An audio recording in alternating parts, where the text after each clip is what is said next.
দেখুন, বিহারে ইন্ডিয়া জোট হারতে চলেছে। বিহারে আবার ক্ষমতায় ফিরবে এনডিএ। ভয় আতঙ্ক থেকে এরা আজকে ভোট বয়কটের কথা বলে। ভোট বয়কট কারা করে? কারা অস্ত্র নিয়ে বলে যে আমরা ভোট করতে দেব না?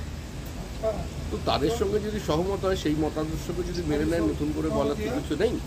আর পশ্চিমবঙ্গে এরপরে হবে, এটা তৃণমূল কংগ্রেস বুঝতে পেরে।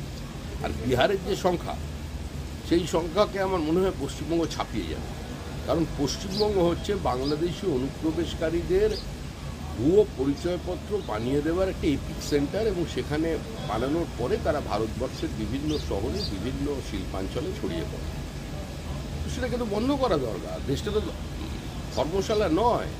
আর কেউ যদি বেশি বাড়াবাড়ি করে, কেউ যদি এই সাংবিধানিক সংস্থাকে, সাংবিধানিক ব্যবস্থাকে ভাঙার চেষ্টা করে, সাংবিধানিক ব্যবস্থাকে যদি ভেঙে দেয়, তাহলে যারা সংবিধানের কাস্টোডিয়ান আছেন, যারা ব্যাখ্যাকর্তা আছেন সংবিধানে, তারা ব্যবস্থা নেবেন।